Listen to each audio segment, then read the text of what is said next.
Hello students, हमारा आज का टॉपिक है हिस्ट्री ऑफ वेस्टर्न कॉस्ट्यूम। इसमें हम लोगों ने 1500 सेंचुरी तक के जितने भी हमारे गारमेंट्स थे, मेन के, वुमेन के, वो सब हम पढ़ चुके हैं। आज हम उसके बाद का स्टार्ट करते हैं। 1500 से लेके 1550 तक वेस्टर्न यूरोपियन फैशन जो था, हम उसके बारे में पढ़ेंगे इस स्लाइड में। पश्चिमी यूरोप में 1500 से 1550 तक की अवधि में फ़ैशन को बहुतायत में पहने जाने वाले कपड़ों द्वारा चिह्नित किया जाता है, जो बहुतायत में परतों के कारण पहना जाता है। जो इस अवधि का जो फ़ैशन था, उसमें बहुत ज़्यादा लेयर्स में कपड़े को पहना गया, क्योंकि वहाँ पे ठंड की वजह से, क्योंकि वेस्टर्न कंट्रीज़ में ज़्यादातर ठंड रहती है, इसीलिए इस अवधि के टाइम पर कपड़ों को बहुत ज़्यादा लेयर्स में पहना गया। Under gown, over gown, jackets, इस तरह से बहुत ज़्यादा लेयर्स में कपड़ों को पहना गया। विपरीत कपड़े स्लैश, कढ़ाई, लागू ट्रिम्स और सतह के अलंकरण के अन्य रूप प्रमुख हो गए। विपरीत कपड़े यानी कि कंट्रास्ट जो कपड़े होते हैं हमारे, यानी कि अगर रेड कलर का गाउन है तो ब्लैक कलर की हमारी कफ हो गए, कॉलर हो गए, ठीक है। कढ़ाई के बहुत सारे ट्रिम्स अलग अलग तरह के उन पे होने लगे, जैसे कि बटन्स वगैरह, इस तरह से कपड़े को डेकोरेट करने लगे। इस तरह की चीज़ें उस समय तक आते आते बहुत प्रमुख हो गई। आस्तीन ध्यान का केंद्र थे और पफ, चीर, कफ और विषम यानी कि कंट्रास्ट लाइनिंग प्रकट करने के लिए वापस टर्न हो गए थे। जो स्लीव्स थे वो ध्यान का केंद्र थे, यानी कि स्लीव्स बहुत ज़्यादा इलेबोरेटेड, बहुत ज़्यादा सुंदर तरीके से उस समय में बनाए गए। उनके ऊपर पफ स्लीव्स बनी, स्लैशेस यानी कि चीर वाली स्लीव्स बनी, बहुत अच्छे तरह से कफ बने, कंट्रास्ट कफ बने, जिससे अंदर की जो लाइनिंग है वो प्रकट करने के लिए वापस से मतलब टर्न हो गए कफ। जैसे शर्ट को हम ऊपर फोल्ड कर लेते हैं, इसी तरह से उन स्लीव्स को ऊपर फोल्ड कर लिया गया, ताकि अंदर का जो कपड़ा हमने पहना हुआ है वो दिख सके। तो इस तरह के बहुत सारे चेंजेस उस समय में फ़ैशन में होने लगे। जर्मन फैशन यानी कि जर्मनी में कैसे कपड़े होते थे। 16वीं शताब्दी की शुरुआत में यूरोप के अन्य हिस्सों में पहनी जाने वाली पोशाक से जर्मन पोशाक व्यापक रूप से भिन्न थी। 16वीं शताब्दी की जो शुरुआत थी, यानी कि जिस पीरियड की हम बात कर रहे हैं, ये 16वीं शताब्दी का शुरुआती पीरियड है। इस पीरियड में, इस शताब्दी में यूरोप के जो और हिस्सों में अलग अलग पोशाक जो पहनते थे, उसमें क्योंकि जर्मनी आपका यूरोप में आता है, तो यूरोप के जो और कंट्रीज़ थे वहाँ पे जो पहनने वाली पोशाक थी, उनसे जर्मनी की पोशाक बहुत भिन्न थी। स्कर्ट को अलग चोली से काटा गया था और एक साथ सिल दिया गया था। अभी तक जितने भी हम गाउन पढ़ते आ रहे हैं इसके 1500 से पहले के पीरियड्स में, उसमें क्या है कि गाउन पूरा का पूरा एक ही कटिंग में है। मतलब कि जैसे नॉर्मली जो हमारे आज के ज़माने के गाउन होते हैं, उसमें क्या होता है कि ऊपर का बॉडीज़ पार्ट अलग होता है और स्कर्ट पार्ट अलग होता है, बीच में सिलाई के द्वारा उसको वो जॉइन कर देते हैं। लेकिन उस समय में जो गाउन थे वो थे एक ही पूरे के पूरे कटे हुए, उसमें कहीं जॉइन नहीं था, ठीक है। तो लेकिन जर्मन फैशन में जो शुरुआती 16वीं शताब्दी का जो शुरुआती पीरियड था, उसमें अब आते आते जैसे हम आज जैसे गाउन पहनते हैं उस तरह के गाउन, जैसे कि बॉडीज़ अलग, स्कर्ट अलग और बाद में उसको सिल दिया गया, इस तरह के गाउन अब फैशन में आ गए थे। और आगे से स्लिट वाला गाउन एक नीचे के गाउन के ऊपर होता था, और आगे से उस गाउन में फ्रंट में स्लिट होता था ताकि नीचे वाला गाउन ऊपर दिख सके, जिसमें प्रचुर कपड़े की एक विस्तृत पट्टी होती थी, यानी कि एक बहुत ही रिच फैब्रिक, बहुत सुंदर फैब्रिक की एक पट्टी होती थी डेकोरेशन के लिए, जिसे अक्सर गहने और कशीदाकारी के साथ बस्ट पर लगाया जाता था। मतलब कि उस पट्टी को, जो रिच बहुत अच्छे कपड़े की एक पट्टी को वो लोग सजा के बस्ट पे लगाते थे, यानी कि बॉडीज़ को डेकोरेट करते थे। पार्टलेट्स, जिसे जर्मन गॉलर्स या कॉलर कहा जाता है, को गर्दन और कंधों को ढकने के लिए लो कट की चोली के साथ पहना जाता था और कई तरह से स्टाइल में बनाया जाता था। यानी कि एक पार्टलेट्स जिसे हम कॉलर कहते हैं, लेकिन जर्मन लैंग्वेज में जर्मन या तो उसको गॉलर्स कहते हैं या फिर पार्टलेट्स कहते हैं। एक तरह का नहीं, केप होता है, इसमें एक ऊपर कॉलर होता है और नीचे एक केप की जैसे एक कवर होता है बॉडी के ऊपर पहनने के लिए। ठीक है, उसको गर्दन को और कंधे को ढकने के लिए बनाया गया। लो कट चोली यानी कि थोड़ा सा डीप नेक चोली को ढकने के लिए पार्टलेट्स बनाया गया, जिसको वो लोग ऊपर पहनते थे। सबसे लोकप्रिय गॉलर एक गोल कंधे कैपलेट था, अक्सर काली मखमल, रेशम या फर, एक स्थायी नेकबैंड के साथ। जो सबसे ज़्यादा लोकप्रिय, जिसको लोग बहुत पसंद करते थे गॉलर, एक राउंड शोल्डर कैपलेट था। उसको जनरली ब्लैक कलर के वेलवेट के कपड़े में बनाते थे और साथ में एक अच्छा खड़ा हुआ नेक बैंड यानी कि कॉलर होता था। यह गॉलर्स जर्मनी के कुछ हिस्सों में 17वीं शताब्दी में उपयोग में रहेगा और कुछ क्षेत्रों में राष्ट्रीय पोशाक का हिस्सा बन जाएगा। यानी कि 17th सेंचुरी तक, 17वीं शताब्दी तक ये जो गॉलर्स थे ये फैशन में रहे, ठीक है, और कई जगहों में, कई कंट्रीज़ में ये राष्ट्रीय पोशाक भी बन गए। संकीर्ण आस्तीन को सदी के शुरुआती वर्षों में पहना गया था और बाद में विषम कपड़े के बैंड और छोटे कड़े या पट्टियों की पंक्तियों के साथ सजाया गया था। एक बहुत ही संकीर्ण यानी कि टाइट फिटेड आस्तीन को इस सदी के शुरुआती वर्षों में पहना गया और उसी को बाद में कंट्रास्ट यानी कि बिल्कुल अलग कलर के कपड़े के साथ उसको कई पट्टियों के साथ सजाया गया। स्कर्ट को विषम कपड़े के बैंड के साथ ट्रिम किया गया था, लेकिन चारों ओर से बंद कर दिया गया था। इस समय में कुछ और वर्षों के बाद जो एक फ़ैशन आया वो ये आया कि स्कर्ट को एक अलग तरह के कपड़े से, जैसे कि ऊपर बॉडीज़ का कपड़ा अलग, नीचे के गाउन के स्कर्ट का कपड़ा अलग, है ना, दोनों कपड़े अलग अलग, यानी कि एक कंट्रास्ट कपड़े के साथ स्कर्ट को बनाया गया। लेकिन अब क्या हुआ कि जैसे हमने इसके पहले पढ़ा है कि स्कर्ट में एक स्लिट था, लेकिन उस स्लिट के नीचे वो लोग एक अंडरगाउन पहनते थे। यहाँ पे क्या हुआ, स्लिट को ख़त्म कर दिया। अब स्कर्ट एक नॉर्मल, जैसे हमारी स्कर्ट होती है चारों तरफ से कवर, उस तरह की स्कर्ट हो गई। गाउन हॉलैंड, बेल्जियम और फ्लैंडर्स में ड्रेस ने एक उच्च बेल्ट वाली कमर को सबसे लंबे समय तक बनाए रखा।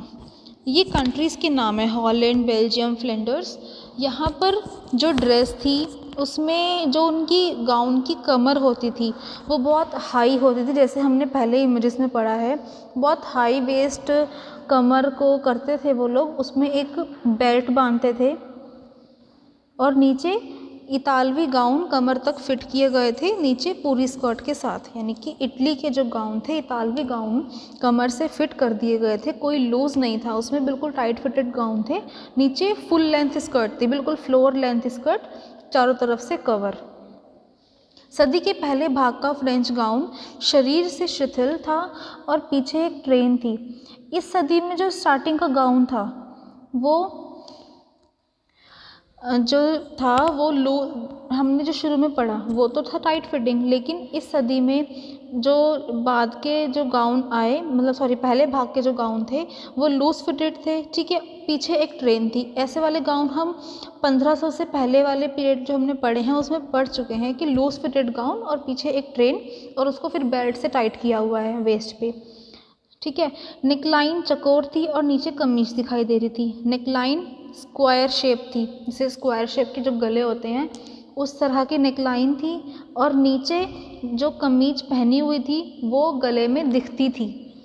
चौड़ी कफ वाली आस्तीन थी और आगे से चौड़ी थी, जो कि कमीज से जुड़ी हुई सजी हुई अंडर स्लीव को प्रदर्शित करती थी। आस्तीन का जो कफ था वो चौड़ा था, ठीक है, जो नीचे कमीज पहनी हुई है, जैसे हम अंडर शर्ट या फिर अंडर गाउन, उसको हम अभी तक पढ़ते आ रहे हैं, है ना, तो जो नीचे कमीज पहनी हुई थी उसकी जो अंडर स्लीव्स थी वो उसको प्रदर्शित करती थी, क्योंकि उस कफ को आगे से टर्न किया हुआ था, यानी कि ऊपर की तरफ मोड़ा हुआ था। गाउन सामने की ओर बांधा गया था, कभी कभी लेस से सजाया गया था और स्कर्ट में सामने की स्लिट थी। गाउन की जो ओपनिंग थी, है ना, जहाँ से है जैसे चेन होती है और हुक्स होते हैं, तो वो ओपनिंग होती है हमारी, है ना।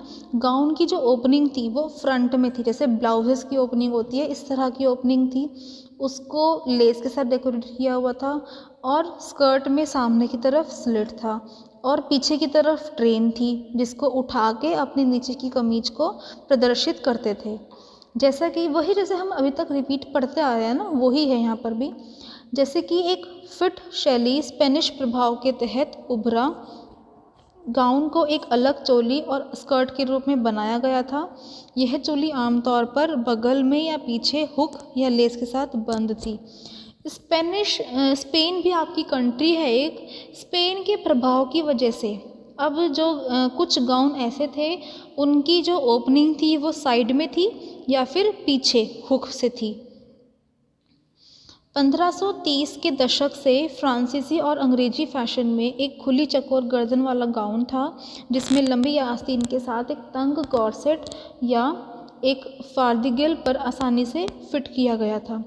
1530 तक जो फैशन था वो हम पढ़ चुके हैं। अब इसके बाद का जो फैशन था वो एक अंग्रेजी यानी इंग्लिश फैशन था। फ्रांस से फैशन लिया गया था इंस्पायर होके। उस इंस्पिरेशन की वजह से अब इनके जो नेक हो गए थे वो चकोर के साथ साथ बहुत ज़्यादा खुले हुए भी हो गए थे। ठीक है, बिल्कुल शोल्डर्स के जस्ट ऊपर से गला बनता हुआ आ रहा था चकोर। ठीक है, उसी के साथ में आस्तीन लंबी थी, बिल्कुल टाइट फिटिंग, और उसी के साथ में उन्होंने फार्दिगेल पर उसको फिट किया हुआ था। अब फार्दिगेल क्या होता है? जिस तरह से हमारे आज के टाइम पे केन होती है ना, स्कर्ट्स को फुलाने के लिए, उसी तरह से फार्दिगेल भी एक फ्रेम था जिसको वो लोग स्कर्ट्स के नीचे लगाते थे, पहनते थे उसको अलग से, ताकि स्कर्ट उनकी बहुत फुली फुली सी रहे। एक तरह का फ्रेम है ये फार्दिगेल। ठीक है, स्कर्ट की कॉनिकल रेखा के साथ कमीज को सामने प्रदर्शित किया गया था और एक सजा हुआ पैनल जिसे 4 पार्ट कहा जाता था, भारी काशिदाकारी और कभी कभी जड़ा हुआ को पेटीकोट या सीधे फार्दिगल में पिन किया गया था। ये जो इमेज है इस स्लाइड में आप देख सको कि ये जो नीचे की फ्रॉक, जो गाउन के नीचे का हिस्सा है, ये बिल्कुल उठा हुआ है और अगर आप बहुत ध्यान से देखो तो कमर से एकदम से फूला हुआ आ रहा है ना। अगर आप बहुत ध्यान से देखो तो हाथों के पीछे ना दिख रहा है कि कमर से एकदम से गाउन फूल रहा है। ये फार्दिगेल की वजह से है। ठीक है, इसी के ऊपर की जो ट्यूनिक है वो नीचे एक स्लिट है पहले गाउन में, नीचे एक अंडरस्कर्ट अलग से पहनी हुई है, और ऊपर का जो बॉडीज पार्ट है वो नीचे का स्लिट वाला जो कपड़ा है उससे मैच करता हुआ है, उसकी कशिदाकारी उससे मैच करती हुई है। पहले पफ वाली आस्तीन ट्रम्पेट आस्तीन में विकसित हुई। ऊपरी बाह तंग थी और नीचे की और चौड़ी थी। ट्रम्पेट स्लीव्स जो आपकी होती हैं, जनरली जो हमारी बेल स्लीव होती है ना, जो ऊपर से तो बिल्कुल मतलब ऊपर से हल्की लूज़, नीचे आते आते बहुत ज़्यादा लूज़, जो आपकी क्या नाम, ये बेल स्लीव्स होती हैं, इसको हम ट्रम्पेट स्लीव्स बोलते हैं। ठीक है, तो ये वाली स्लीव्स का उस टाइम पे बहुत फैशन था कि ऊपर की बाह तंग थी और नीचे आते आते वो चौड़ी हो गई। पूरे अंडर स्लीव्स के ऊपर पहने गए कफ थे जो सजाए गए 4 पार्ट से मेल खाते थे। जो डेकोरेशन थी उन स्लीव्स की, वो जो उनका 4 पार्ट था जो सामने दिखता था उससे मेल खाते हुए उनके स्लीव्स के ऊपर थे। जैसे कि इसकी स्लीव है ना, ऊपर से जो फिटेड स्लीव्स है वो उसका जो 4 पार्ट है यानी कि जो बॉडीज पार्ट है उससे मैच खाता हुआ 4 पार्ट है। और देखो आप देख सकते हो तो इसकी स्क्वायर नेक भी इस फोटो में साफ दिख रही है। इस अवधि के अंत में फुल राउंड स्लीव्स ने ट्रम्पेट आस्तीन को बदलना शुरू कर दिया, जो बाद के 1550 के दशक से गायब हो गया। इस अवधि में जो स्लीव्स थे वो बिल्कुल फुल राउंड थे। ठीक है, उन फुल राउंड स्लीव्स ने जो ट्रम्पेट, क्योंकि ट्रम्पेट स्लीव्स जो होती हैं वो फुल राउंड नहीं होती, वो हल्की सी कॉनिकल या शंखाकार शेप की होती हैं, लेकिन फुल राउंड स्लीव्स ने धीरे धीरे करके उन ट्रम्पेट स्लीव्स को बदलना शुरू कर दिया, जो बाद के 1550 के दशक से गायब ही हो गया। मतलब 1550 के बाद तो वो ट्रम्पेट स्लीव्स बिल्कुल गायब ही हो गई फैशन से। फैब्रिक या चेन कमरबंद पर पहने जाते थे और घुटने की लंबाई तक नीचे लटकाए जाते थे। कमर पर वो लोग कोई भी फैब्रिक मतलब यानी कि कोई भी पट्टी या फिर कोई भी चेन कमरबंद की तरह अपनी कमर पर बांधते थे और उसको ना नीचे घुटने तक लटकता हुआ छोड़ देते थे। जैसे कि हम लोग आज भी जैसे तनियाँ होती हैं हम लोग बांध लेते हैं, और बेल्ट्स भी बहुत होती हैं ड्रेसेस के ऊपर। वन पीस जो ड्रेसेस होती हैं जो घुटने तक होती हैं उनके ऊपर क्या नाम कमर पे कोई ना कोई बेल्ट या चेन बंधी होती है और उसके नीचे वो लटका रहता है उसका ना एंड वाला पार्ट। उसी तरह से जैसे हम देख सकते हैं इस पिक्चर में भी कि कमर पे एक बेल्ट बांधी हुई है और नीचे उसको लूज छोड़ा हुआ है लटकने के लिए। ठीक है, इस एक लटकन या छोटी प्रार्थना पुस्तक या पर्स को करधनी से निलंबित किया जा सकता है। इस जो बेल्ट है इसके जो बिल्कुल एंड्स में वो लोग कोई भी छोटी सी प्रार्थना की बुक या फिर छोटा सा कोई पर्स उसको वो लोग लटकाते थे और उसको मतलब नीचे फ्री। जैसे कि हम लोग जिसके पहले हम लोगों ने सदियां पढ़ी हैं उसमें क्या था कि बेल्ट पर ही एक पर्स टिकाया हुआ था पुरुषों ने। लेकिन यहाँ पे क्या हो गया था कि बेल्ट पे टिकाने की बजाय उसको वो लोग बेल्ट के जो बिल्कुल एंड होते हैं वहाँ पे उसको बांध लेते थे और उसको नीचे लटकने के लिए छोड़ देते थे। ड्रेस की कम नेकलाइन को पार्टलेट से भरा जा सकता है। जिन ड्रेसेस की नेकलाइन बहुत डीप होती थी उसके ऊपर हम पहले भी पढ़ चुके हैं इसको, पार्टलेट वो लोग पहनते थे। पार्टलेट की ये इमेज आपके सामने है, इस तरह का होता है पार्टलेट, होता था उस समय में। काला या सफ़ेद वेलवेट पार्टलेट्स फ्लेयर्ड नेकलाइन के साथ गाउन के ऊपर पिन किया गया था।